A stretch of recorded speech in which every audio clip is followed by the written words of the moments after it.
안녕하세요. 운보증입니다. 오늘은 분양권 계약에 관련해 가지고 내가 분양권을 매수하려고 하는데 과연 얼마가 필요할까 한번 가늠해보는 그런 영상을 한번 만들까 해요. 분양권 투자 성공 사례라든지 성공 비법 이런 영상이 아니라 제가 이런 질문들을 굉장히 많이 전화로 받거든요. 내가 얼마나 돈이 필요한 거냐 그걸 좀 알려달라.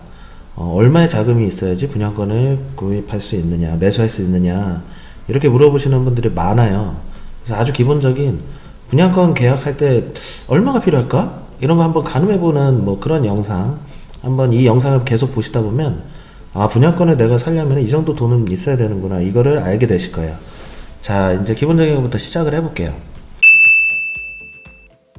분양권이라는 거는 아파트를 입주할 수 있는 권리를 얘기합니다. 대한민국은 선분양 제도를 취하고 있죠. 그래서 아파트 자체를 볼 수가 없어요. 그래서 모델하우스를 가게 됩니다. 그래서 계약금 10%를 내고 받는 아파트를 입주할 수 있는 권리, 그걸 분양권이라고 하고요. 분양권 거래를 하실 때는 크게 네 가지를 생각하셔야 돼요. 분양 금액, 내가 살 아파트의 분양 금액이 얼마인지, 분양권을 살 매도인이 이미 납부한 금액은 얼마인지, 그리고 내가 앞으로 납부해야 될, 입주 때까지 납부해야 될 금액이 얼마인지, 그리고 총 매매 대금은 얼마인지. 이 프리미엄이라는 거는 웃돈이라고 생각하시면 돼요. 내가 분양권을 어렵게 청약통장을 써서 당첨이 됐는데 그냥 그 분양권을 아무에게나 공짜로 주진 않겠죠? 무슨 가치가 있기 때문에, 이 분양권에 대한 가치가 있기 때문에 웃돈 프리미엄을 주고 매도를 하게 됩니다. 이 네 가지, 분양금액, 납부한 금액, 납부할 금액, 총 매매 금액, 이 네 가지를 개념을 잡으시면 굉장히 쉽게 분양권에 대해서 접근하실 수 있으세요. 엑셀 파일 양식이 있어요. 그 엑셀 파일 양식에 보면 이 네 가지에 대한 내용이 순서대로 적혀 있습니다. 이 엑셀 파일을 보면서 제가 설명을 드리도록 할게요. 자, 이 표는 분양권 거래 정산할 때 제가 만들어 본 그 엑셀 파일이에요. 좀 실질적으로 엑셀 파일을 통해서 연습해 보는 것도 중요합니다. 그래서 제가 카페에다가 올려놓고 링크를 드릴 테니까 필요하신 분은 원본 파일을 다운로드 받으셔가지고 사용하셔도 됩니다. 일단 분양권 거래는 내가 사야 할 분양권, 내가 살 아파트 분양권의 분양 금액을 확인을 하셔야 돼요. 분양가가 얼마였는지 한번 적어보시고, 확장비는 얼마가 들었는지, 총 비용이 얼마인지 확인하시고, 추가 옵션도 요즘엔 굉장히 다양합니다. 팬트리라든지 스톤, 스팀 오븐, 인덕션, 김치냉장고까지. 매도인이 어떤 거를 선택을 했는지 다 일일이 하나하나 다 확인을 해야 돼요. 이게 다 돈이거든요. 어느 것들을 옵션을 선택했는지 확인을 하세요. 그래서 이렇게 한번 적어 보시고요. 이렇게 소개가 나옵니다. 이게 내가 살 아파트 분양권의 분양 금액이 돼요. 기존에 매도인이 낸 돈, 매도인이 이미 납부한 돈이 있어요. 일단 아파트를 사기 위해서 분양권 계약서를 받기 위해서는 10% 분양가 10% 계약금이 필요하죠. 매도인이 냈겠죠? 확장 계약금도 10%에서 20% 물론 냈습니다. 옵션을 선택했을 때도 옵션도 계약금이 있어요. 계약금과 잔금이 있기 때문에 중도금 대출이 몇 차에 걸쳐서 얼마나 이루어졌는지 그것도 세세하게 한번 적어보실 필요가 있어요. 이걸 다 더하게 되면 분양권을 매도할 매도인이 낸 대금이 나옵니다. 앞으로 내가 납부할 금액이 나오게 되겠죠? 납부할 금액은 아파트 분양 금액에서 납부한 금액, 이 금액을 빼주면 돼요. 이 금액을 빼주게 되면 향후 내가 내야 될 금액이 나오게 됩니다. 여기서 만약에 프리미엄이 없다면 이걸로 끝나게 되거든요.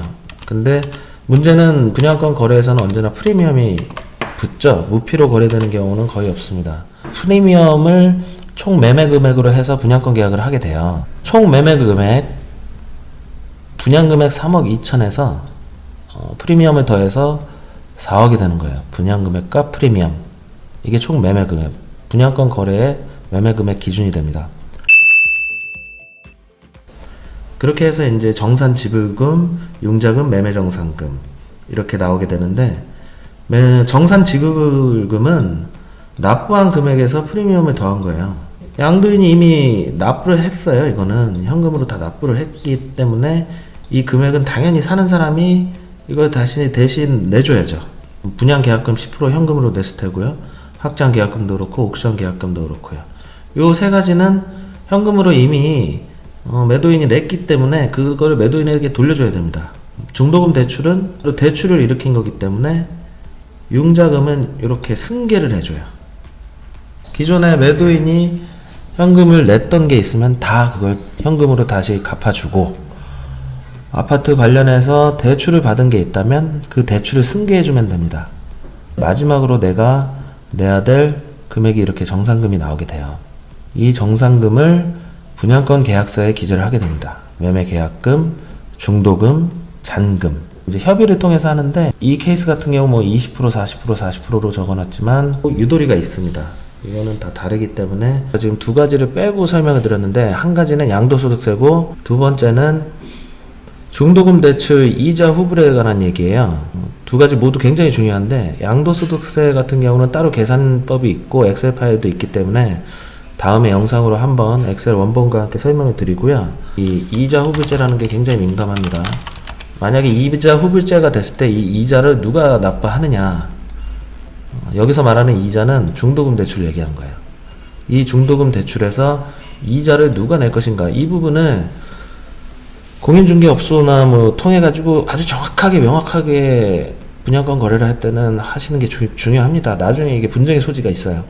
이자 후불제면 보통 입주할 때, 잔금 낼 때 이자 후불제를 정산하기 때문에 중간에 분양권 거래를 하게 되면 반드시 이자 후불제 같은 경우는 짚고 넘어가야 되는 부분 되겠습니다. 이 부분 꼭 말씀드리겠습니다. 이 분양권 거래 정산해 보기는 제가 그 엑셀 파일로 해서 저희 부동산 뽀개기 카페, 운정 문법 카페에 제가 링크를 남겨드릴게요. 거기서 직접 그냥 엑셀 파일 원본을 다운로드 받으실 수 있게 해놓을게요. 실제로 한번 연습해 보시는 거를 추천드려요.